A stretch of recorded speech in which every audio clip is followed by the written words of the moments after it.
अस्सलामुअलैकुम, good morning Pakistan, good morning धनक सुबह के सारे रंग ए प्लस के संग। सुबह बखैर आप लोगों को। कैसे हैं आप लोग? ठीक हैं? कैसा चल रहा है आजकल? गर्मियों की छुट्टियां हैं, बच्चों ने उद्दम मचाया हुआ है घर में। और रोज़ सुबह उठते हैं, रोज़ हम सोचते हैं कि आज हमने क्या करना है, आज हमारे जो दिन के काम है वो कैसे ख़त्म होंगे, क्योंकि रात इतनी लेट हो रही है, रात को हम सोते लेट हैं, पूरी रूटीन डिस्टर्ब हुई हुई है। व्यूअर्स, रूटीन तो डिस्टर्ब होती है, मगर डिस्टर्बेंस जो है वो रिश्तों में नहीं लेके आनी चाहिए। रिश्ते जो होते हैं वो बहुत ज़रूरी होते हैं, और रिश्तों को कैसे बांध के रखा जा सकता है, रिश्तों के लिए कैसे अपनी फीलिंग्स पैदा की जा सकती हैं, एहसासात कैसे होते हैं, जज्बात किस तरह रखने चाहिए। तो आज थोड़ी सी बात क्यों ना रिश्तों पे करें। माँ बच्चे का रिश्ता, बाप बेटे का रिश्ता, मियाँ बीवी का रिश्ता, आपके ससुराल के साथ रिश्ता, मेके के साथ रिश्ता, रिश्तों की भी बहुत सी वर्सिटैलिटीज़ हैं। जो सबसे ज़रूरी रिश्ता है ना, जो कि आप कहते हैं ना कि आपने शादी के बाद निभाना है और मरते दम तक निभाना है, वो होता है मियाँ बीवी का रिश्ता। और समटाइम्स कहते हैं कि आजकल एक बड़ा कॉमन वर्ड इस्तेमाल हो रहा है, टॉक्सिसिटी। टॉक्सिक है यार, our relationship is very toxic. अच्छा, ये टॉक्सिसिटी पहले क्यों नहीं थी? ये टॉक्सिक रिलेशनशिप्स पहले क्यों नहीं थे? अब with the passage of time, जिस तरह सोशल मीडिया बढ़ता जा रहा है, हम नए नए अल्फाज सीखते हैं। मियाँ बीवी का रिश्ता उतना ही ज़रूरी है, उतना ही करीब है जितना कि माँ बाप का रिश्ता होता है। अब अफजलियत हमारे रिलीजियस पॉइंट ऑफ व्यू से डिफरेंट है, कौन सा रिश्ता अफजल है, कौन सा रिश्ता जो है वो इतना अफजल नहीं है। मगर मैं ये समझती हूँ कि सबसे करीबी रिश्ता मियाँ बीवी का होता है, क्योंकि आपको इस तरह चीज़ों के बारे में, आपके ऐसे सीक्रेट्स होते हैं जो कि पता होता है, जो कि समटाइम्स आप नहीं रिवील करना चाहते। और मैं ये कहती हूँ कि अगर जो रिश्ता नहीं चल रहा, हम समझते हैं कि भाई थिंग्स आर नॉट वर्किंग, और हमें एहसास हुआ है कि जो हमारा रिश्ता है वो अब आगे नहीं बढ़ रहा, तो उसको वहीं फुल स्टॉप लगा देना चाहिए। ना कि एक दूसरे को कोसवे दो, ना कि एक दूसरे के ऊपर कीचड़ उछालो, ना कि सोशल मीडिया पे आके आप स्टेटमेंट्स पास करो। ऑटोमेटिकली आप वहीं स्टॉप हो जाओ। आपको जब लगे कि भाई things are not moving, we can't move on, या हम लोग बैठ के इस रिश्ते के बारे में बात कर सकते हैं, सेटलमेंट कर सकते हैं, तो वो बात ठीक है। मगर जहाँ आपको लगे कि चीज़ें बढ़ रही हैं और बहुत ज़्यादा आउट ऑफ द वे जा रही हैं, बात जो है वो हाथापाई पे आ गई है, बात अब गालम गलोच पे आ गई है, तो उसको ऑटोमेटिकली वहीं रोक देना चाहिए।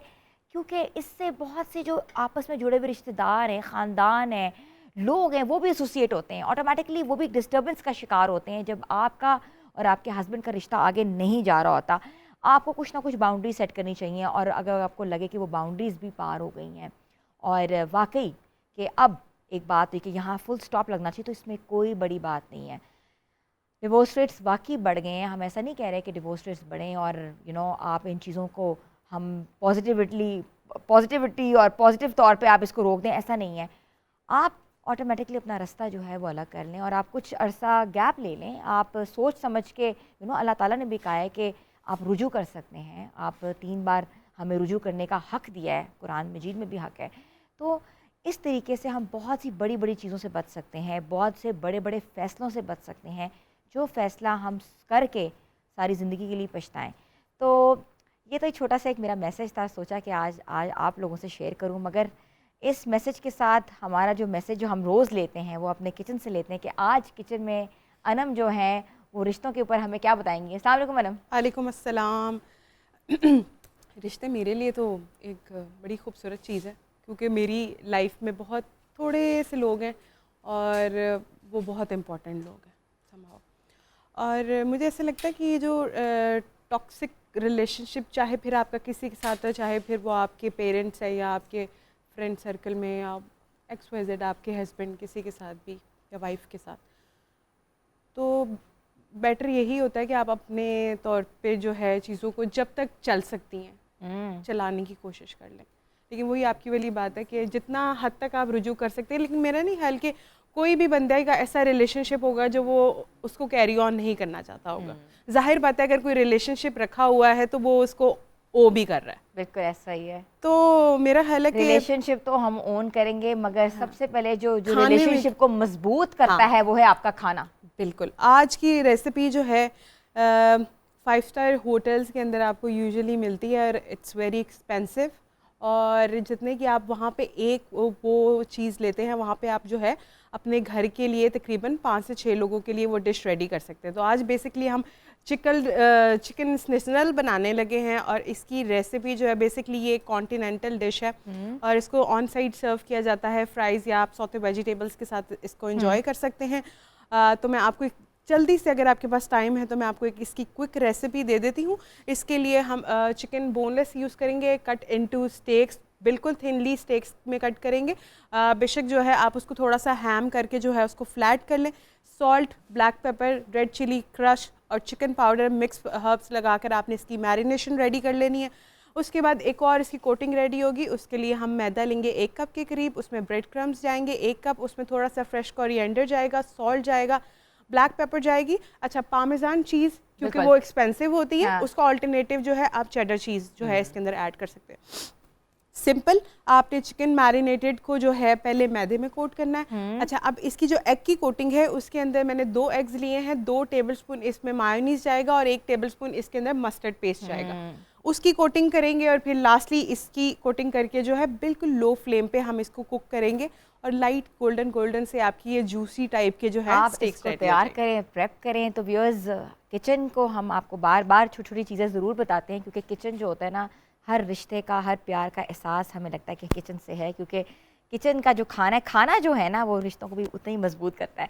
तो बात कर रहे थे हम रिलेशनशिप से कि रिलेशनशिप्स जो होते हैं वो अपनी ज़िंदगी में कितने इंपॉर्टेंट होते हैं, और रिलेशनशिप जो ताल्लुक़ होता है, रिश्तेदारी होती है या आपका जो गहवारा होता है ना ज़िंदगी का, तो वो आपके ताल्लुकात पे होता है। और समटाइम्स ये होता है कि रिलेशनशिप्स इर्रिप्लेसेबल होते हैं कि उनको रिप्लेस नहीं किया जा सकता, और रिप्लेस इसलिए भी नहीं हम कर सकते क्योंकि वो दिल के बहुत करीब होते हैं। और समटाइम्स हम लोग बहुत सी नेगेटिविटी लेके भी चाहते हैं कि ऐसे रिश्ते हमसे दूर ना जाएं। तो आज छोटी सी बात करेंगे और आपको बताएंगे कि आज के हमारे मेहमान ख़ास कौन हैं, और पाकिस्तान का बहुत बड़ा नाम है, बहुत सी उनके क्रेडिट पे मूवीज़ हैं, ड्रामाज़ हैं, और ज़बरदस्त किस्म की वो कहते हैं ना कि एक्टिंग करते हैं, और एक्टिंग के जोहर से उन्होंने पूरी दुनिया बनवाई हुई है। और इसके साथ साथ हेल्थ सेगमेंट के ऊपर बात करेंगे कि हमारे हेल्थ इश्यूज़ जो हैं वो कौन कौन से आजकल जो हैं वो एकदम से प्रोवोक हो रहे हैं और उनको कर्व कैसे करना है। लेकिन लेनी यहाँ छोटी सी ब्रेक के बाद वापस आएंगे। Stay tuned with us and good morning धनक।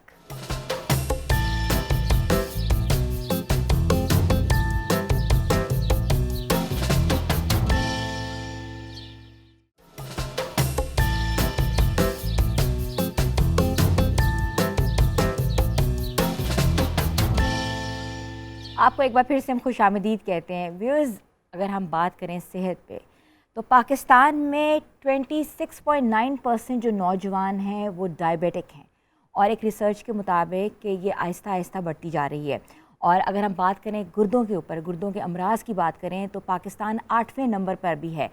तो इस सिलसिले में हमने बात करने के लिए आज अपने साथ बुलाया है जो हमारे आज मेहमान हैं। वो सर्विसेज हॉस्पिटल में होते हैं और वो नेफ्रोलॉजिस्ट हैं, डॉक्टर औरंगज़ेब अफजल साहब। अस्सलाम वालेकुम। वालेकुम अस्सलाम। कैसे हैं सर आप? अल्हम्दुलिल्लाह, बहुत शुक्रिया for having me. Sir, according to the research कि जो कहते हैं ना पहले डायबिटीज़ होती थी, जो बूढ़े बूढ़े होते थे लोग, जो 40 अबव होते थे या 50 अबव होते थे, मगर अब जो एक रिसर्च आई है वो 25+ के जो नौजवान हैं उनको डायबिटीज़ डायग्नोज हुई है। क्या वजह है? That's true and that's a sad fact. और ये ऐसा नहीं है कि ये सिर्फ दुनिया के सिर्फ डेवलप्ड कंट्रीज़ के अंदर हो रहा, ये पाकिस्तान, इंडिया, बांग्लादेश यहाँ पे भी हो रहा। और इसकी बहुत सारी वजूहात हैं, स्टार्टिंग फ्राम द डे गो, या बच्चा पैदा होता है, अब हम उसे एक पाउडर्ड मिल्क के ऊपर स्टार्ट करते हैं, which is not really a natural milk. उसके अंदर शुगर और दूसरी चीज़ें जो उनसी हैं वो बहुत हद तक कंट्रोल की जाती हैं, but even then it's not a natural milk. कहा यह जाता है कि रिसर्च के मुताबिक कि जिन बच्चों को पहले 2 साल के अंदर बहुत ज़्यादा ओवर फीड भी किया जाता है, ज़रूरत से ज़्यादा, क्योंकि वो मिल्क थोड़ा ज़्यादा भी इस्तेमाल होता है, कैलोरिक इंटेक उसका ज़्यादा होता है, कैलोरिक वैल्यू एक नेचुरल मिल्क की निस्बत ज़्यादा होती है, वो बच्चे बड़े हो के डायबिटिक होने के चांस उनके बढ़ भी सकते हैं। अच्छा। दूसरे नंबर पे ये एक बिल्कुल आप समझ लीजिए कि इस रिसर्च के ऊपर ज़्यादा तवज्जो नहीं हुई, क्योंकि इसके मुखालिफ भी रिसर्च आ चुकी हुई हैं, लेकिन डेटा गौर से देखें तो उसमें समझ आती है कि इसमें काफ़ी हद तक हकीकत है। तो ओवर फीडिंग करना, जिस तरह हमारे बच्चे आजकल से बड़े मोटा ताज़ा होते हैं, माशाल्लाह अगर फ़र्ज़ करें आज से 25-30 साल पहले चले जाएं तो वो बच्चे थोड़े से स्लिम स्मार्ट से होते थे। अब बच्चे हमारे ज़रा पफ़ी वफ़ी से होते हैं। ये कोई नेचुरली अच्छी चीज़ नहीं। उसके अंदर ज़्यादातर जो फैट डिपोजिशन है वो हमने एक्स्ट्रा कैलोरीज जो सी हमने एक अननेचुरल मिल्क के ज़रिए डाली हुई, और लॉन्ग टर्म के अंदर वो बच्चों की भूख भी बढ़ाती है, बच्चे ज़्यादा खाते हैं। अल्टीमेटली डॉक्टर आर्यन साहब, मैं आपको इधर थोड़ा सा इंटरप्ट करूंगी। कहा यह जाता है कि जिनके फैमिली जीन्स में शुगर हो या ब्लड प्रेशर हो, वो ऑटोमेटिकली उनको डायग्नोसिस होता है। वेल दैट्स ट्रू, और ये वो पॉपुलर सेंटिमेंट है जिसके ऊपर हम हमेशा चलते हैं। और मैं इसकी तरफ जान के शुरू में नहीं आया, क्योंकि इसके बारे में कहते हैं कि जनाब मेरे तो जीन्स हैं, अब मैं क्या करूं। लेकिन मैं उन चीज़ों पे ज़्यादा फोकस करना चाहता हूं जिसके अंदर मैं क्या करूं का जवाब है।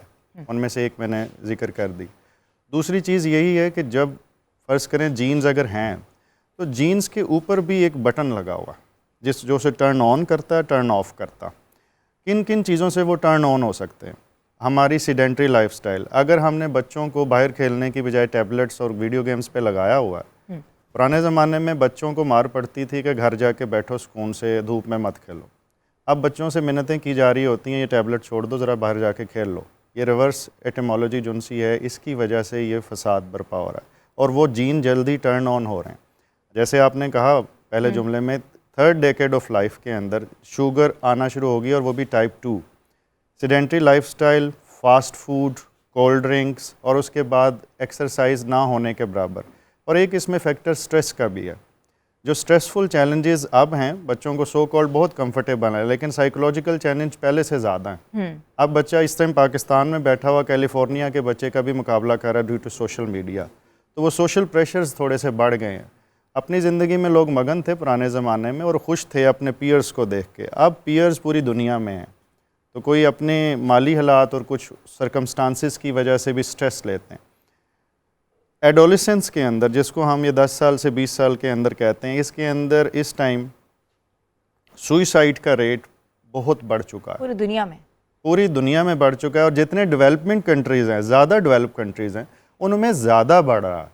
ये सरप्राइजिंग फैक्ट है कि हालांकि वो सो कॉल्ड हमने तो उन्हें दुनिया जहान की कंफर्ट दे दी, लेकिन इसमें हिकमत की बात यह है कि शायद ज़रूरत से ज़्यादा कंफर्टेबल करना हासिल नहीं है किसी चीज़ का। उन बच्चों को रियल लाइफ की फ़ील देनी चाहिए।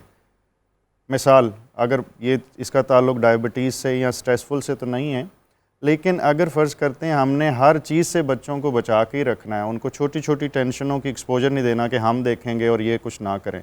मेरी ज़ाती राय में उनको थोड़ा थोड़ा बताएं, स्ट्रीट स्मार्ट बनाएं उनको। यप, ताकि वो जब दुनिया में आएँ तो अचानक इतना स्ट्रेस ना हो, जॉब स्ट्रेस, के वो बिल्कुल ही डिप्रेशन और दूसरे मामला। थोड़ा सा बात करते हैं कि ब्लड प्रेशर के ऊपर आते हैं। ब्लड प्रेशर भी बहुत कॉमनली एक फैक्टर्स हैं और जो कि हमारे भी घरों में नॉर्मल होते हैं कि किसी का बीपी लो है, किसी का हाई है, बट हाई ब्लड प्रेशर से ज़्यादा देखने में आए हैं।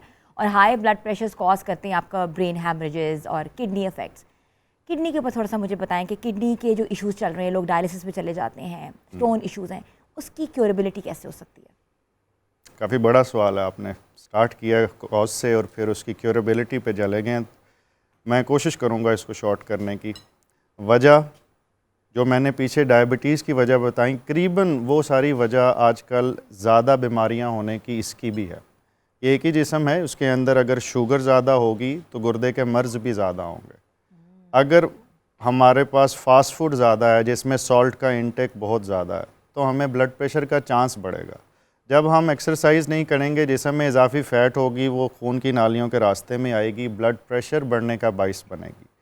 जब ब्लड प्रेशर शुगर बढ़ेगा तो उससे गुर्दे के मसाइल बढ़ेंगे। और दूसरी चीज़ जो एक पॉपुलर फैक्ट नहीं है वो ये कि जब हम मीठा ज़्यादा इस्तेमाल करते हैं, जैसे केक, पेस्ट्री और ये चीज़ें, तो इनसे भी यूरिक एसिड बढ़ सकता है। अब now that's usually not a popular fact कि गोश्त दालों से ही समझा जाता है, लेकिन ये भी अगर कोई अभी गूगल करना चाहे तो उसे समझ आ जाएगा कॉम्प्लिकेटेड फैक्ट के ज़रिए कि यूरिक एसिड, शुगर, बीपी, ये सारी चीज़ें हमारी लाइफस्टाइल और मॉडर्न कंफर्ट से एसोसिएटेड है। अब ये हो गई तो इसका इलाज क्या करें? ऑफ कोर्स आप अपने डॉक्टर मुआलिज से ज़रूर रब्ता करेंगे, वो आपको उसकी टेक्निकल ग्राउंड्स पे जो भी ज़रूरत है वो बताएगा। उसको फॉलो करना तो आपका काम है, उसमें टारगेट्स अचीव करना आपका काम है। और मेरे पास जब भी यंग एज पे बच्चे बच्चियाँ आते हैं तो मेरी उनसे रिक्वेस्ट होती है कि कुछ अरसे के लिए तो चले दवाई ले लें, लेकिन अपने आप को 3 से 6 महीने का टारगेट दें कि वज़न कम करना है, एक्सरसाइज करनी है, और लाइफस्टाइल चेंज करनी है। लेकिन इसमें सबसे इम्पॉर्टेंट चीज़ जो चेंज करने की है वो है माइंडसेट। आपका दवाइयाँ लेने से आपकी डायरेक्शन तब्दील नहीं होगी, आप सिर्फ जिस डायरेक्शन में जा रहे हैं, तेज़ जा रहे हैं, आहिस्ता जा रहे हैं, you will keep on going. लेकिन एक डायरेक्शन बदलेगी माइंडसेट तब्दील करने से। आज से फ़ैसला कर लीजिए कि मैंने जैसे ज़िंदगी गुजारी थी मैंने अब वैसी नहीं गुजारनी। ये वो पहली चीज़ है जो शुगर को रिवर्स कर सकती है, जो ब्लड प्रेशर को बग़ैर दवाई के कंट्रोल कर सकती है, जो यूरिक एसिड के मसाइल को पैदा होने से रोक सकती है। और उसके लिए फिर क्या होगा कि जब आप करीबी दुकान पे जाने का बाइक और साइकिल या साइकिल पे तो यूज़ ही नहीं होती, गाड़ी पे फ़ैसला करते हैं तो आप थोड़ा पैदल चल लें। आप एक्सरसाइज को ज़िंदगी का लाजमी हिस्सा बना लें।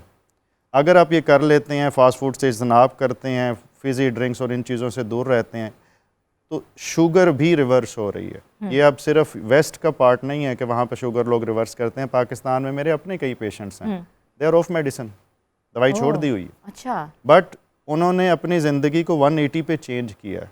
ये नहीं हो सकता कि वो लाइफस्टाइल चेंज किया। ये नहीं हो सकता कि वो कंफर्ट जोन में भी रहें जब खाना पीने के भी वही खाबे चल रहे हैं जो हम लाहौर में ज़्यादा ही चलते हैं, बिल्कुल, और हम चाहें कि जनाब शुगर भी रिवर्स हो जाए, तो ऐसा नहीं है। You will have to make an option. आपने डॉक्टर और फास्ट फूड को इंतखाब करना या लाइफ बाहर जाते हैं, पूरी दुनिया जो ट्रैवल लोग कर रहे होते हैं, वहाँ 80 से 90 साल की भी जो औरत है वो स्कूटी पकड़ के जा रही है, अपना सौदा सेल्फ लेकर आ रही है। और माशाल्लाह जो हमारी ख़वातीन हैं उनको उठाने के लिए भी क्रेन चाहिए 80 साल की औरत को। इसके ऊपर भी हम बात करेंगे, लेकिन यहाँ लेनी छोटी सी ब्रेक के बाद हाजिर होते हैं। Stay tuned with us and good morning.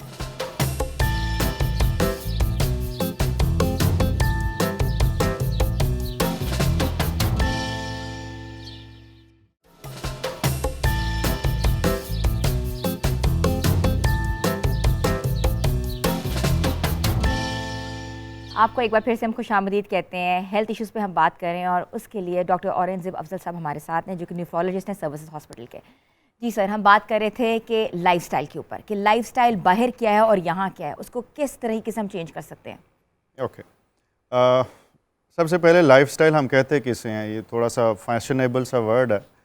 Lifestyle कोई ऐसा लाइफस्टाइल नहीं है जिसके अंदर हम बहुत स्टाइल से रह रहे हैं और जिस तरह हम जी रहे हैं वो हमारा स्टाइल है।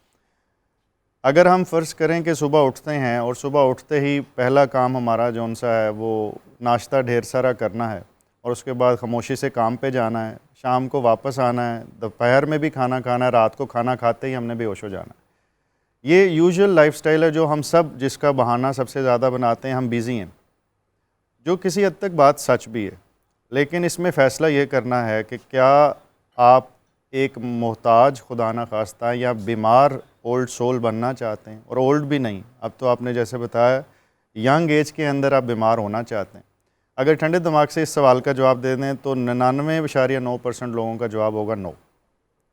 उसके लिए फिर लाइफस्टाइल चेंज करना क्या है कि सुबह उठ के आप फ़ैसला कर लीजिए कि मेरे दिन के अंदर किस टाइम मेरे पास टाइम है जिस टाइम मैं थोड़ी एक्सरसाइज कर सकता हूँ या कर सकती हूँ। उस टाइम को टारगेट कर लीजिए। और दूसरी चीज़, खुराक के अंदर इंटरमिटेंट फास्टिंग का कंसेप्ट जिसको है मैं उसे बहुत अच्छा समझता हूँ। इंटरमिटेंट फास्टिंग के कंसेप्ट पे भी आप चाहेंगे तो बात करेंगे। ये एक बेहतरीन चीज़ है, अगर इसकी आदत डाल ली जाए। शुरू में मुश्किल लगेगा, साइंस कहती है 21 दिन मुश्किल है किसी भी आदत को डालने के लिए। 21 दिन के बाद ये आपका एसेट बन जाएगा। आप खाना भी खा रहे होंगे, आप एक वक्त में मुनासिब तकरीबन पेट भर के खाना भी खा रहे होंगे, बट आपकी इंटरमिटेंट फास्टिंग आपके जिस्म को स्लिम भी कर रही होगी। डॉक्टर साहब, इंटरमिटेंट फास्टिंग की आपने बात की है, कितना टाइम होता है ये फास्टिंग का और ये कब से कब तक आपको करनी चाहिए? ऑलराइट, इंटरमिटेंट फास्टिंग इसका कोई लॉ नहीं है कि ये इस तरह ही हो तो ये इंटरमिटेंट फास्टिंग है। आपने अपने लिहाज से करना है। देखिए, हमारे बहुत सारे लोग हैं जिनको खाना हर 4 से 5 घंटे बाद खाने की आदत है। उनके लिए मैं अगर उनको 16+8 का कंसेप्ट दूं तो वो प्रैक्टिकल नहीं रहेगा लॉन्ग टर्म में। तो आप अपनी जो फास्टिंग विंडो है उसको आहिस्ता आहिस्ता बढ़ाएं। मिसाल के तौर पे कुछ ऐसा, ये जो फास्टिंग के दरमियान पानी पीना मना नहीं होता, कुछ लोगों का ये भी कंसेप्ट में ख़राबी है। इसमें पानी पी सकते हैं आप इसमें नॉन कैलोरिक फूड जोन सी है वो भी थोड़ा सा ले सकते हैं। लेकिन जो कैलोरी वाली फूड है, जो कार्बोहाइड्रेट्स हैं, रोटी, चावल, आलू और इस तरह की चीज़ें, वो उस विंडो में नहीं लेनी। मेरी जनरल रिकमेंडेशन ये है कि अगर आप 10 घंटे से ऊपर की फास्टिंग विंडो क्रिएट करना में कामयाब हो गए हैं तो आपको इफ़ेक्ट नज़र आना शुरू हो जाएगा 4 से 8 हफ्ते के अंदर अंदर। ठीक है। लेकिन कुछ लोग जो इसको एक्सट्रीम पे लेके जाते हैं और उसके साथ उन्होंने ज़िंदगी को कंफर्टेबल किया है, वो 14 घंटे की फास्टिंग डेली कर रहे होते हैं, उसमें पानी पी रहे होते हैं, वो एक बगैर चीनी के कॉफ़ी भी ले रहे हैं। मतलब कि रात 10 बजे उन्होंने खाया है तो अगले दिन वो कितने बजे खाएं? ओके, अगर जो से सुबह के वक्त वो अगर फ़र्ज़ करें उन्हें बहुत तलब हो रही है, they can have a very light meal, जैसे वो कोई भी चीज़ जिस पे वो कॉफ़ी या समथिंग, और उसके साथ अगर एक चीज़ कोई प्रोटीन वाली वो ले लेते हैं, कार्बोहाइड्रेट प्रेफरेबली ना लें। खाना वो जो खाएं शाम को, शाम से मुराद रात नहीं है। एक ये है कि हम रात को 10 से 8 से 11 के दरमियान जब हम खाना खाते हैं और साथ ही सो जाते हैं, ये अच्छा नहीं, क्योंकि उसके बाद वो सारा कुछ वहीं पे पड़ा है और उसकी कोई एनर्जी यूटिलाइजेशन नहीं। आइडियली इस्लाम के अंदर भी जैसे है कि इशा के आसपास आपका खाना हो चुका होना चाहिए और इशा के बाद सोने का टाइम, अर्ली मॉर्निंग राइज, सुबह के वक्त का बिल्कुल लाइट सा खाना और दरमियान में गैप, दरमियान में सिर्फ पानी पिएं, और शाम को इशा से पहले पहले आप अपना खाना खाएं। एंड इसके साथ एक्सरसाइज लाजमी है। एक्सरसाइज के अंदर मेरी ज़ाती राय में, क्योंकि मैं लाहौर से ताल्लुक़ रखता हूँ, लाहौर के अंदर प्रॉब्लम ये है कि स्मोग ने पिछले 7 साल के अंदर 2-2.5 महीने हमारे खा लिए हैं। हम लोगों को बाहर जाएं, खाने का कहें, सैर करो, भागो, वो स्मोक के इनहेल करने से वो उल्टा बीमार हो जाते हैं। दूसरा ये हबस आ जाती है, इसके 2 महीने निकल गए, अब 3-4 महीने में जहन बनाने में लगते हैं कि हमने एक्सरसाइज करनी है, तो साल में चंद महीने बचते हैं जो एक्सरसाइज के हैं बाहर के। यहाँ के लिए मेरी रिकमेंडेशन ये है तजर्बे की बुनियाद पे कि साइकिलिंग जो इंडोर है वो बेहतरीन एक्सरसाइज है। उसके लिए सिर्फ जहनी तौर पे एक दफ़ा तैयार होना पड़ता। हमारे बहुत सारे बुज़ुर्ग, उन्होंने 50 साल में साइकिल नहीं चलाई होती हैं, शायद ज़िंदगी में ना चलाई हो, और ख़ास तौर पे ख़वातीन, वो नफसियाती जो उनसा एक हर्डल है ना कि मैं साइकिल पे बैठी कैसे ही लगूंगी, वो अगर अबूर हो जाए तो देखें आप उसे पंखे के नीचे रख दें, इन्वर्टर के करीब रख दें, टीवी लॉन्च में रख दें, बच्चे नज़र आ रहे हैं, ना सर्दी गर्मी स्मोग हबस किसी चीज़ का कोई असर नहीं। और साइकिलिंग ऐसी एक्सरसाइज है, मैं फ़िक्स साइकिल की बात कर रहा हूँ जो चलती नहीं है, जो जिम वाली साइकिल है, कि उसका घुटने पे भी कोई असर नहीं। इवन कि आपके घुटनों में दर्द है तो आप ट्रेडमिल नहीं कर सकते, साइकिलिंग कर सकते हैं। अच्छा, ठीक। यस, और ये मैं नहीं, ऑर्थोपेडिक सर्जन से भी पूछ सकते हैं, वो भी इसको एंडोर्स करते हैं। एक सवाल मैं आपसे और पूछना चाहूँगी कि आपने मुझे जैसे बताया कि शुगर जिस तरह इतना राइज करती है, शुगर का कोई रिवर्सिबल इलाज है, रिवर्स हो सकती है शुगर? यस, अब इसमें थोड़े से हमें बैक ट्रैक करके ये जाना है कि शुगर की किस्में हैं। हम जिसको शुगर कहते हैं वो अल्टीमेटली सारी शुगर एक सी नहीं, ठीक है, एक है टाइप 1 और एक है टाइप 2, बाकी प्रेगनेंसी में भी होती है, और इसकी अब 1.5 भी एक शुगर है, लेकिन कॉम्प्लिकेट हो जाएगा। मैं इसको सिंपल करके 1 और 2 में डिवाइड करता हूँ। 1 शुगर वो सी है जिसके अंदर अल्लाह ने हमारे जिस्म के अंदर एक लबलबा दिया है जो इंसुलिन पैदा कर रहा है, उसने फैक्ट्री बंद कर दी, अब इंसुलिन है ही नहीं, ये है 1। और ये होती है बच्चों में 20 साल से पहले पहले ज़्यादातर ये हो चुकी होती है, और इसकी वजह होती है हमारा जिस्म अपने ही लबलबे का दुश्मन बन जाता है और उसके ख़िलाफ़ कुछ चीज़ें बनाता है कि वो डिस्ट्रॉय हो जाता है। 2 शुगर है जो हम ज़्यादातर देखते हैं, आप अपने हल्का अहबाब में देखेंगे 99% जो शुगर है वो 2 है। इसका मतलब है जो लबलबा अल्लाह ने दिया है वो फैक्ट्री ठीक बना रहा है। और ये लोगों के लिए हैरानकुन होगा कि बाज़ का वो इंसुलिन आम बंदे से भी ज़्यादा बना रहा है। बात यह है कि इंसुलिन ने जाके जिस ताले को लगना है, अगर उस ताले की जहाँ पे वो पॉइंट है वहाँ पे कोई गूंद या कोई चीज़ लग गई और चाबी नहीं लग सकती तो वो किसी काम की चाबी नहीं। इंसुलिन के आगे भी इस तरह की रेजिस्टेंस होती है और उसकी वजह से शुगर हो जाती। अब इसमें इंसुलिन देने का क्या फ़ायदा जब अब अंदर की फैक्ट्री बना रही है, ज़्यादा बना रही है शुरू के अंदर। बाद में इंसुलिन इन पेशेंट्स को भी देनी पड़ती है, वो गलत नहीं है, बट शुरू में वो जो सी गूंद लगी है जहाँ पे चाबी ने जाके लगना है, जो रेजिस्टेंस जिसे हम कहते हैं, रुकावट कहते हैं, उसे दूर करना है। और वो 80% से ज़्यादा बल्कि 90% से ज़्यादा केसेस में वज़न की ज़्यादती, कोलेस्ट्रॉल, चिकनाई की ज़्यादती और कुछ और फैक्टर्स हैं जिनके नतीजे में होती है। वज़न और कोलेस्ट्रॉल ऐसी चीज़ें हैं जो आजकल हर कोई जानता है। इन 2 चीज़ों को कंट्रोल करने के लिए बेहतरीन चीज़ है अपनी डाइट पे कंट्रोल, जिसमें आपने मल्टीग्रेन आटा का सुना होगा जो शुगर को कंट्रोल करने में हेल्प करता। एक्सरसाइज की मैं बात कर चुका हूँ, लाइफस्टाइल मॉडिफाई करने की बात कर चुका हूँ। आपका वज़न परसेंटेज के हिसाब से जितना कम होता जाएगा, टाइप 2 के चांस उतने कम उतने ही होते कम जाएंगे होते और लोगों ने रिवर्स भी की है।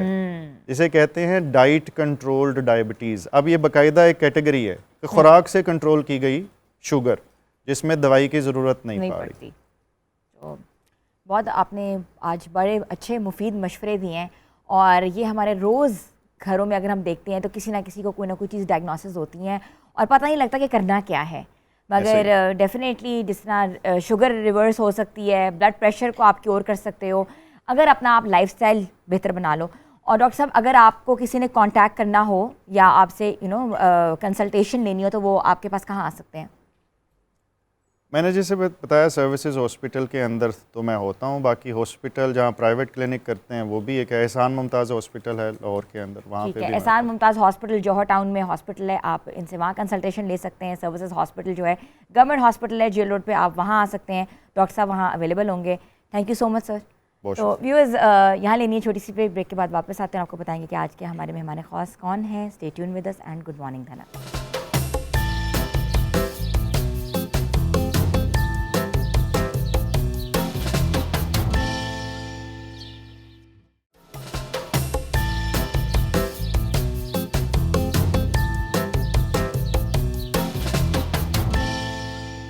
Welcome back viewers. तो हम बात कर रहे थे कि हमारे आज के मेहमान ख़ास कौन हैं। अच्छा, अगर मैं बात करूं, tall dark and handsome, stage से अपने करियर का आगाज़ किया और 35 साल से अपने इस फील्ड में वाबस्ता हैं। बहुत सी मूवीज़ की हैं, बहुत से ड्रामे किए हैं, स्टेज पे बहुत अदाकारी की, रेडियो से भी उनका ताल्लुक़ है। और अगर मैं बात करूं अलिफ, अल्लाह और इंसान की, तो इनका एक बहुत ज़बरदस्त किस्म का कैरेक्टर जो था वो एकदम से मकबूल हुआ, वो था ख्वाजा सिरा का। तो मैं बुलाना चाहूँगी one and only Aslam Shaikh साहब को।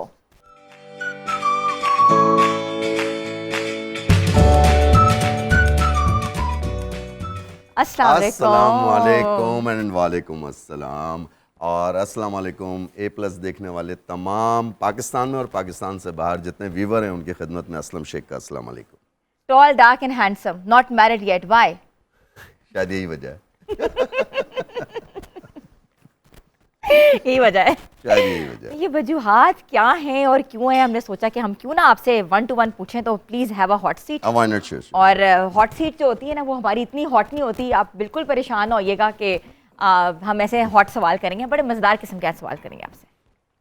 कैसी हैं आप? ठीक हैं? आप बताएं कैसे हैं सर? मैं अल्हम्दुलिल्लाह वैसा ही हसीन, खूबसूरत, स्मार्ट, टैलेंटेड। बिल्कुल ऐसा ही है। आपका टोन, आपका vocal and the personality, height and radiant character, क्या बात है? गॉड गिफ्टेड है, अल्लाह ताला की तरफ से है। और अल्लाह ताला जब कोई चीज़ देता है तो उसका केयरिंग करना आपका फ़र्ज़ है। आपको अल्लाह ताला कहता है कि मैंने दे दिया है, अब संभालना तुम्हारा काम है। हाँ।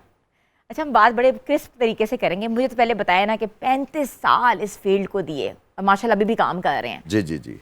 कभी अकेलेपन का एहसास नहीं हुआ? होता है, अब होता है। पहले तो मतलब बहन भाई थे, सबकी शादियां नहीं हुई थी, फादर ज़िंदा थे और अम्मी और घर में थी। लेकिन जब से सबकी शादियां हुई हैं और फिर सब भाई जो हैं, बहनें तो चली जाती हैं जी, भाई जब अपनी बीवियों को प्यारे हो गए तो उसके बाद अब्बू की डेथ हो गई जी। तो अम्मी रह गई। तो जब अम्मी रह गई तो मुझे बस मैंने अपने आप को अम्मी के साथ मुंसलिक कर लिया। मैंने अम्मी के साथ ही मुंसलिक कर लिया। मैंने कहा नहीं, मैं अपनी माँ के साथ रहूँगा। और she is I think so अब मेरे ख्याल से 88 एज हो गई होगी उनकी। अच्छा। हाँ। तो मैं उनके साथ बड़ा टाइम स्पेंड करता हूँ अपनी अम्मी के साथ और रोज़ाना अच्छा। बहुत कुछ सीखता हूँ उनसे। हाँ। जैसे एक छोटा बच्चा होता है ना, वो बार बार कोई ना कोई चीज़ बार बार पूछता है, बार बार बताता है। हाँ। तो मेरी माँ भी बार बार अपने बचपन की बातें बताती हैं। और जैसे एक पुराना आर्टिस्ट हो जाता है तो उसको चाहिए होता है कि वो अपने ज़िंदगी को शेयर करे लोगों के साथ, और हम लोग उनको छोड़ देते हैं। इसी तरह जो बुज़ुर्ग हैं उनको छोड़ना नहीं चाहिए, उनके साथ टाइम स्पेंड करना चाहिए। मेरा काम सिर्फ स्टूडियो रिकॉर्डिंग, अम्मी और मस्जिद में नमाज, डेट्स ऑल। अच्छा, ये आपकी रूटीन है ये नॉर्मली? मेरी रूटीन है। ऐसा ही है। इतने करियर में, इतना माशाल्लाह तवील करियर है आपका, जी हाँ। कंट्रोवर्सीज भी होती हैं, पेज भी मशहूर होते हैं और स्कैंडल्स भी होते हैं। हाँ। आपका कोई स्कैंडल सामने तो नहीं आया अभी तक? मेरे आए, आपकी नज़रों से नहीं गुजरे होंगे। मेरे स्कैंडल आए बहुत सारे। अच्छा। हाँ। और वो शायद आपकी नज़रों से नहीं गुजरे। अच्छा, तो इसमें से कौन सा सबसे हॉट स्कैंडल था आपका? बहुत सारे स्कैंडल बनाए, हॉट क्या थे बहुत सारे बताए, लेकिन मैंने उसको मट्टी पाव जी की करना है। अच्छा, हाँ, मट्टी पाव। कभी सोचा नहीं कि मैं अपने फील्ड में रह के किसी अदाकारा से या समहाउ किसी आर्टिस्ट से शादी करूं? एक्चुअली मैं ये कहूँगा कि अगर आप जिस फील्ड में रहते हैं उसी फील्ड में आप शादी भी करें, अच्छी बात है। क्योंकि वो अगर मैं फील्ड वाली से किसी से, मेरी कुलीग से शादी अगर मैं करता हूँ तो उसको पता होगा कि मैं किस प्रोड्यूसर के सेट पे हूँ और कौन आर्टिस्ट मेरे साथ काम कर रही है। जिस खातून को ये पता ही नहीं होगा, हो सकता है कि मैं जिस हीरोइन के साथ काम कर रहा हूँगा वो उसकी दोस्त होगी, उसको पता है कि असलम का इसके साथ कैसा रिलेशन है। तो मैं कहता हूँ कि फील्ड के अंदर जो फील्ड में साथ हैं, जैसे बहुत सारे हमारी फील्ड में हैं, साइबर एम्बो को देख लें आप। जी बिल्कुल, माशाल्लाह बहुत अच्छा पेयर है। जवेरिया साउथ बहुत साउथ अच्छा का पेयर है। पेयर है, बहुत सारे हैं। अच्छा, वो जो ख़वातीन जो अपने शौहर जो शो बिज़नेस में होते हैं, अगर वो अपने घर को चलाना चाहती हैं तो मैं एक बात कहूँगा कि फिर अपने जहन से शक निकाल दीजिए, क्योंकि आपके शौहर के बेशुमार ख़वातीन फ़ैन होंगी। आप किसी तकरीब में भी जाएंगी तो वो ऑटोग्राफ लें, ऑटोग्राफ का दौर ख़त्म हो गया, अब तो सेल्फी का दौर है। ऑटोग्राफ तो चलें दूर रहते थे, सेल्फी में तो अब चिपक के तस्वीर बनाई जाती है। तो आपको बड़ा ब्रॉड माइंडेड रहना पड़ता है, ये बात तो है। बहुत सारे लोग कहेंगे कि पता नहीं क्यों मैं हसन जहांगीर या सलीम जावेद की तरह चश्मा लगा के बैठ गया हूँ। ये लीजिए, मैंने चश्मा उतार ये आए ना, ये आई कैरेक्टर, बिल्कुल। क्योंकि बहुत सारे ज़्यादातर सिंगर्स जो हैं वो इस तरह चश्मा लगा के बैठते हैं। अब ये मेरे सारे दोस्त हैं और आज के शो के अंदर मैं मुबारकबाद दूंगा अहमद जहाज़ेब को, मेरा बहुत पुराना कुलीग है। उसका गाना मशहूर हुआ है, अहमद कीप इट अप, बहुत अच्छा, बहुत अच्छे तुम्हारा इस दफ़ा जो OST मशहूर हुआ है उसके लिए मैं तुम्हें मुबारकबाद दूंगा। एक किसी और चैनल ये समझ लें कि ये मेरा घर है A+ जो है, बिल्कुल ऐसा ही है। अहमद जहाज़ेब के OSTs क्या धूमें मचाई उन OST ने। और अब तो पड़ोस मुल्क में भी हर दूसरा बंदा जो है वो टिकटॉक सोशल मीडिया के ऊपर बार बार OST चला रहे हैं। यस यस, ऐसा ही है। मैं आपके थोड़े करियर के ऊपर बात करूंगी ना। स्टार्ट करते हैं हम। ख्वाजा सिरा का आपने रोल किया, बहुत नुमाया रोल था। इमरान अशरफ के साथ आपने रोल बहुत प्रोमिनेंट हुआ क्योंकि बहुत एक डिफरेंट रोल था। तो जब आप पे ये रोल असाइन हुआ तो how did you acted and how did you reacted? Actually जब मुझे ये ऑफ़र की गई थी तो ये ऑफ़र मुझे की थी एहसन तालिश साहब ने। तो जब एहसन तालिश साहब ने जब वहाँ ऑफिस में बात की तो उन्होंने कहा कि 6 फीट टॉल आदमी, भारी आवाज़ और वो ट्रांसजेंडर का रोल कैसे करेंगे। उसने कहा छोड़ दें, मैं ख़ुद कराऊंगा। क्योंकि मैंने सबसे ज़्यादा जितने करैक्टर किए हैं वो एहसन तालिश के साथ बहुत किए हैं। एहसन तालिश की 2 सीरियल चलती थी, ये ज़िंदगी, अंडर द ब्लू स्काई, नीली छतरी। और एहसन ने मुझे पाकिस्तान की कौन सी ऐसी हीरोइन है जो मेरी हीरोइन नहीं बनाया। अच्छा। हाँ, उसने हर प्ले में मुझे हीरो लेता था और उसके अंदर वो महविश याद से लेके सनम बलोच और जितनी भी हीरोइनें थीं उन सबको उसने मेरी हीरोइन बनाया। वो एक सीरीज़ थी पूरी। तो तकरीबन एहसन के साथ मैंने 50 के करीब गेटअप किए हैं मैंने एहसन के साथ। तो उसके साथ एक कैरेक्टर किया था मैंने, पिंकी का एक रोल था मेरा। तो वो एक सीरियल थी। तो उन्होंने कहा आप छोड़ देंगे, मैं करवा लूँगा। खैर जब वो करवाने के लिए मुझे बुलाया, आज मैं आपको बताऊं कि मेरी कॉल टाइम थी सुबह 5 बजे और सुबह 5 बजे जब मैं सेट पे गया हूं तो एक सीरियल पहले इमरान अशरफ के साथ मैं दिल लगी कर चुका था। तो इमरान के साथ मेरी बॉन्डिंग बन चुकी थी। इमरान मेरे साथ था। तो सुबह 5 बजे हमारी कॉल टाइम थी, 6 बजे मैं आके बैठा हूँ। अब डायरेक्टर की क्वालिटी ये थी कि वो मुझे खाने के लिए मंगा रहा है, मुझे वार्म अप कर रहा है और मुझे करैक्टर बता रहा है, यूँ करना है, ऐसे करना है। और शाम के 4 बज गए। 4 बजे जाके उन्होंने मुझे तैयार किया और सेट पे से कहा कि सब हट जाएं और फिर वो मुझे सेट पे लेकर आए। और इमरान के साथ जो किया तो मैं कहता हूँ कि इसमें मेरा कोई अमल दखल नहीं है। मेरी माँ की दुआ थी, अल्लाह की रज़ा थी और आप लोगों की पसंदीदगी थी। जो वो करैक्टर बहुत वर्सेटाइल कैरेक्टर था, अमर हो गया और उस पर मुझे बेशुमार अवार्ड मिले। बिल्कुल। मैंने वो करैक्टर डेडिकेट किया था मोइन अख्तर साहब को, उन्होंने रोज़ी किया था। और उसके बाद मैंने कहा लोग मोइन अख्तर साहब का रोज़ी या अलिफ अल्लाह और इंसान का नरगिस वाकई मुद्दतों याद रखेंगे। और उसी करैक्टर से फिर मुझे इंटरनेशनल ऑफ़र आना शुरू हुई और फिर मैं इंटरनेशनल गया। हम आपसे थोड़ी सी रिक्वेस्ट जी है। जी जी। रिक्वेस्ट ये कि 2-3 अपने डायलॉग्स बीइंग अलिफ अल्लाह और इंसान में से। अलिफ अल्लाह इंसान, हाँ, अलिफ अल्लाह इंसान का एक पोर्शन था कि जिसके अंदर वो बेटा रात को लेट आता है तो रात का वक्त है और माँ जो है वो पल्लू हाथ में लेके और वो चलती हुई आ रही है और वो कहती है बचपन से इसको अपने साथ लेकर आई थी, सोचा था बड़ा हो के अपनी माँ का सहारा बनेगा, मगर इसने तो उसको नाचने गाने पे लगा दिया। अरे कहाँ रह गया मेरे बच्चे, आजा तेरी माँ तुझे याद कर रही है। इमरान अशरफ की एंट्री होती है, कहते हैं माँ आ गया तू, तुझे पता है ना तेरे बगैर तेरी माँ को नींद नहीं आती। माँ क्या हम लोगों में भी रिश्ते होते हैं, हमारे अपने रिश्ते नहीं होते, लेकिन अल्लाह तो हमारे रिश्ते बना देता है ना। चल सो जा और सुन, कपड़े बदल लें, सवेरे जाना है चौधरी साहब के फंक्शन में। ये था अमेजिंग अमेजिंग अमेजिंग। एक्चुअली इसके अंदर जो मेरी वॉइस है उसको भी काटना था हाँ कि इतनी भारी आवाज़ लेके, मतलब बेस वाली आवाज़, और उसके बाद गेटअप बहुत बड़ा सहारा देता है, वार्डरोब बहुत बड़ा सहारा देता है। यहीं से शुरू करेंगे। असलम शेख साहब, हमें जाना है छोटी सी ब्रेक की तरफ। और ज़िंदगी में ब्रेक बहुत ज़रूरी है, बहुत ज़रूरी है। Stay with us.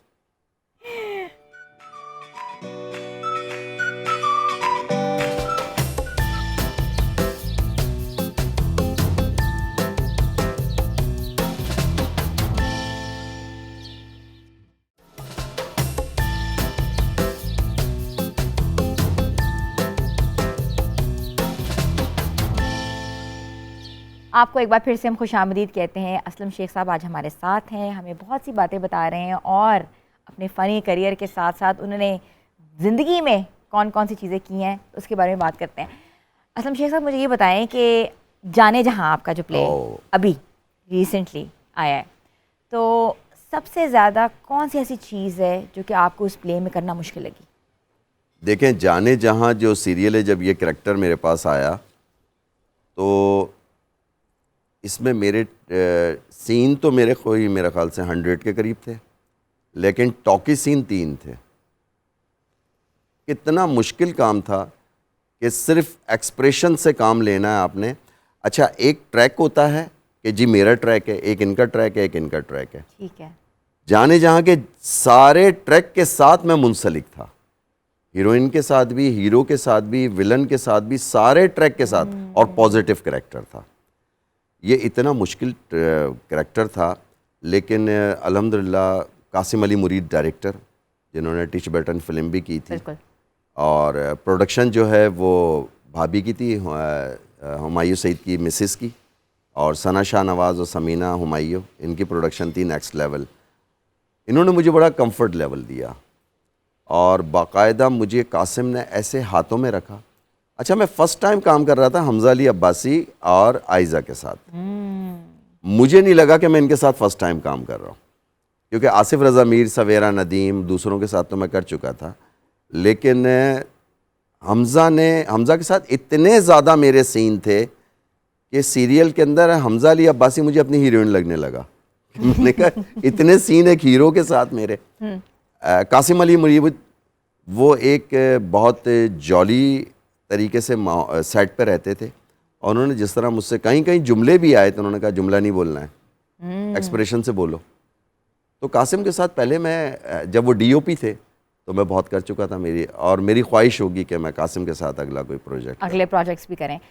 Actor in law Om Puri के साथ काम करना, और एक डिफरेंट एक्सपीरियंस, बिकॉज ऑब्वियसली एक आपका एक सिनेरियो ही बदल जाता है, एक एनवायरनमेंट बदल जाता है। जी। उसके बारे में बताएं थोड़ा सा।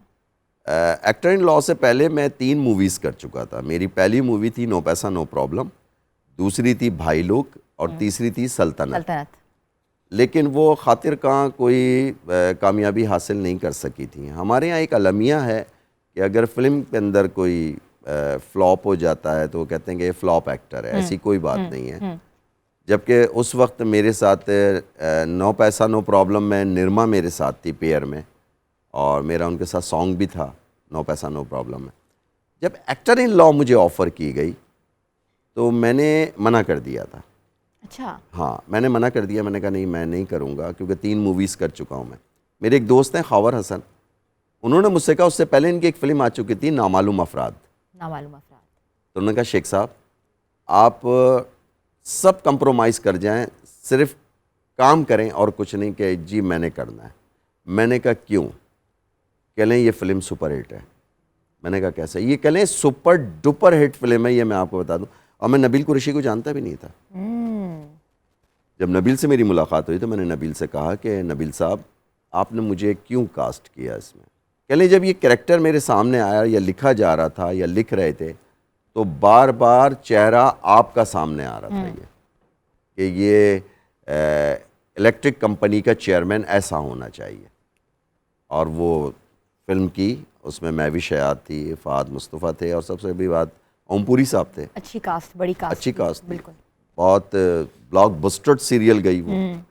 उसके बाद फिर मैंने मीरा वाली बाजी की, बहुत मीरा की। अमेजिंग अमेजिंग थी। अमेजिंग। और फिर उसके बाद मायरा की फिल्म जिसमें मायरा ने दिखाया कि मैं बहुत बड़ी स्टार हूँ, वो थी सुपरस्टार। Superstar film. हाँ। और उसके बाद तो अब देखें एक अलमिया और है, जब हमें फ़िल्म ऑफ़र होती है। अभी ईद पे मेरी एक फ़िल्म लगी है एजेंट अनीला, लेकिन उसमें सिर्फ मुझे गेस्ट अपीयरेंस के लिए बुलाया था। अच्छा। अगर फ़िल्म कामयाब नहीं होती है तो उसकी नाकामी का सहरा हमारे सर नहीं देना चाहिए, क्योंकि मैंने तो अपना करैक्टर कर गया। उसके डायरेक्टर, उसके प्रोड्यूसर को देखना चाहिए, क्योंकि हमारे यहाँ क्या है कि कंट्रोवर्शियल शुरू हो जाता है। एजेंट अलीया के लिए बहुत कंट्रोवर्शियल हुआ, जबकि उसमें शफकत चीमा, मुस्तफ़ा कुरैशी, मीरा, गुलाम मोहिउद्दीन, महबूब सुल्तान, रिदा इस्फानी उसमें लीड कर रही हैं उसके अंदर। लेकिन उसके जो प्रोड्यूसर हैं कासिम गुल पंवर साहब, उन्होंने बड़ी मेहनत की है उसमें, और वो 4-5 साल से ये फिल्म बना रहे थे। लोगों ने मुझसे कहा कि आपने ये मूवी क्यों की? मैंने कहा भाई उसके अंदर एक मुहिब्बे वतन पाकिस्तानी का करैक्टर था, मैंने मुहिब्बे वतन पाकिस्तानी का अपना करैक्टर किया। मेरे करैक्टर की बात करें, मैं मूवी का जिम्मेदार नहीं हूँ, ये पूरी मूवी की है, मेरे करैक्टर की बात। अच्छा, कैरेक्टर्स की बात करें तो आप ना सिर्फ मुहिब्बे वतन है, बल्कि आपने सोचा कि आप अक्रॉस द बॉर्डर भी पाकिस्तान को ना रिप्रेजेंट करें। वो ऐसे रिप्रेजेंट करें कि आपने मैंने सुना कि आपने एक व्हाट्सएप ग्रुप बनाया, उसमें आपने इंडियन एक्टर्स को अंदर ऐड ऑन किया और पाकिस्तानी एक्टर्स को लेके आप करतारपुर बॉर्डर पहुंचे। वो क्या था सारा करतारपुर का जो एक्चुअली बात ये हुई थी कि 2019 में मैं यूएसए गया था शो करने के लिए, स्टेज ड्रामा फर्स्ट टाइम गया था, क्योंकि वहाँ बहुत सारे लोग कहते थे कि सब आर्टिस्ट आ गए, असलम शेख नहीं आता, इन्हें बुलाइए। तो अली फल्ला इंसान के बाद मुझे अमेरिका बुलाया गया था। मैं अमेरिका से जब मैं वापस आया तो आने के बाद कोविड आ गया, तो कोविड के अंदर सब घर में जो हैं वो आइसोलेट हो गए। जब वो आइसोलेट हो गए तो फिर वो सब एक दूसरे से कांटेक्ट करते थे, तो बहुत सारे लोगों ने मुझसे कांटेक्ट किया, इंडियन स्टार्स ने भी और पाकिस्तानी स्टार्स हमारे बहुत सारे बॉलीवुड के। नाम है? तो उसके अंदर जितेंद्र साईं राज ने मेरे से किया। दैन एक गाना बड़ा मशहूर हुआ था, प्यार तो होना ही था, ये बड़ा एक सुपर था, इसको गाया था जसवंदर नरोला ने।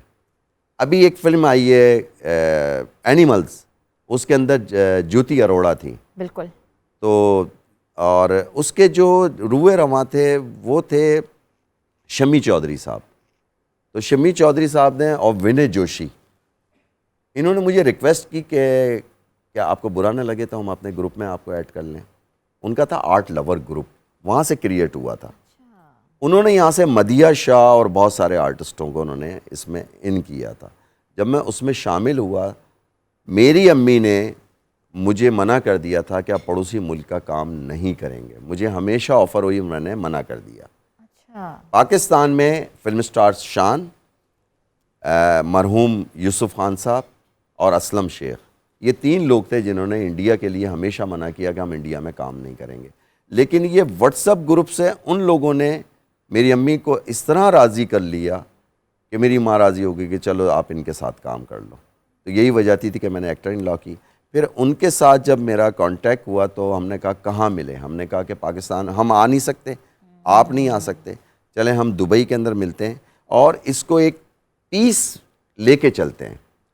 देखें, आर्टिस्ट की जो है ना बाउंड्रीज़ नहीं होती। मुझे हॉलीवुड के लिए काम मिलेगा, मैं हॉलीवुड में जाऊंगा। मुझे लॉलीवुड में, बॉलीवुड में काम मिलेगा, मैं जाऊंगा। मुझे तो चाइना की भी अगर फिल्म में काम मिलेगा, मैं चाइना का भी करूंगा काम।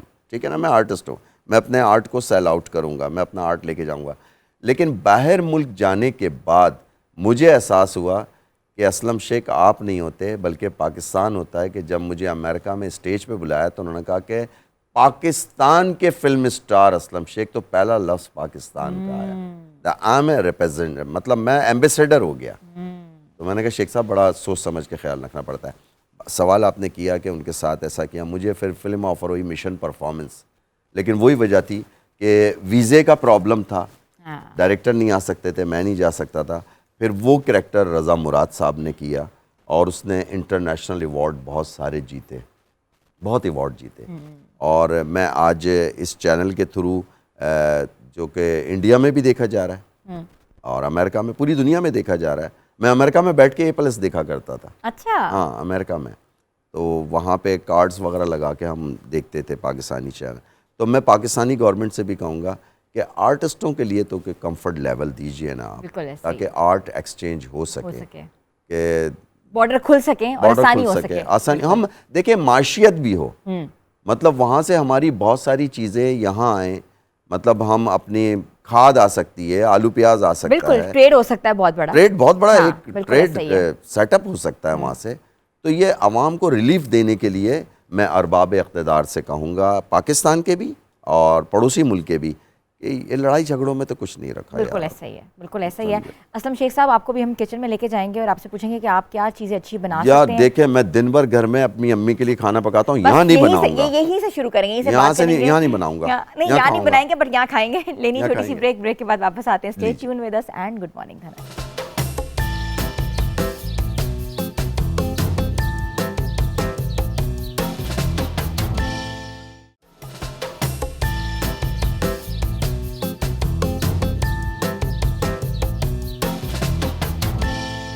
Welcome back viewers. हमने सोचा क्यों ना हम असलम साहब को अब किचन में ले जाएं और उनसे पूछें कि वो खुद क्या क्या अच्छा बनाते हैं। मैं तकरीबन सारे ट्रेडिशनल खाने बना लेता हूँ जो मैंने अपनी अम्मी से सीखे हैं। और अम्मी आज कहती हैं कि अरवी बनानी है, दाल चावल बनाने हैं, आलू गोश्त बनाना है, अरवी गोश्त बनाना है और फली बनानी है, वो मुझे बताती थी। और वो फिर रेसिपी जो है वो मेरे जहन में अम्मी की आ गई है मेरे जहन में, तो मैं उनके लिए खुद पकाता हूँ। मैं खुद बनाते हैं घर में खाना? बनाता हूँ घर में खाना। अच्छा, और सबसे अच्छा अम्मी की रेसिपी में से क्या बनाते हैं? अम्मी जो है वो बड़े शौक़ से खाती हैं वो आलू की कतलियाँ, वो मैं बना के जब उनको, और कभी कभार ऐसा होता है कि दाल, तो वो दाल जो है वो मिक्स करके बनाता हूँ मैं उनको। अच्छा, मतलब उनको एक्टिव रखता हूँ मैं, अम्मी को एक्टिव रखता हूँ, क्योंकि मेरे पास कहीं और आना जाना नहीं है, किसी से मिलना जुलना नहीं है, तो अम्मी को एक्टिव रखता हूँ कि आज क्या खाएंगी आप। वैसे मेरा हेल्प आउट जो करता है मेरा छोटा भाई करता है। अच्छा, वो करीब में ही रहता है। और आपकी फेवरेट डिश कौन सी है जो आप खुद खाना पसंद करते हैं? यार मेरी फेवरेट है हलीम और बिरयानी, आपको पता है सारी कराची वाली निहारी, बिरयानी, हलीम, पाए, I love it. Heavy dishes. मुझे ये जो है ना जंक फूड वगैरह, ये मैं बहुत कम इस्तेमाल करता हूँ। कॉन्टिनेंटल और पैन एशियन कम खाते हैं? यस, ये बहुत कम। मगर आज हमने सोचा कि हम आपको पैन एशियन आज खिलाएं, क्योंकि टेस्ट डेवलप भी तो करना चाहिए ना थोड़ा थोड़ा। आर्टिफिशियल तो नहीं है ये? नहीं, आर्टिफिशियल नहीं है। नहीं, अक्सर ऐसा होता है कि वो ड्रामों में, और वो बताया है कि आम पब्लिक को भी मैं बता दूं कि लोग ये समझते हैं कि आर्टिफिशियल वो रखे हुए होते हैं प्रॉप्स। लेकिन मैं यहाँ आया तो मुझे खुशबू आ रही थी और ये कुक कर रही थी। इसका मतलब है जो अनम है वो देखिए अच्छा अरोमा जो है, अरोमा मास्टर है। और अनम, आप प्लीज बताएं बिल्कुल आपने क्या बनाया? आज हमने बेसिकली कॉन्टिनेंटल डिश रेडी की है जो है चिकन स्निजनल, और इसके साथ मैंने जो है बेसिकली हनी मस्टर्ड सॉस जो है वो रेडी की है। I hope you will like it.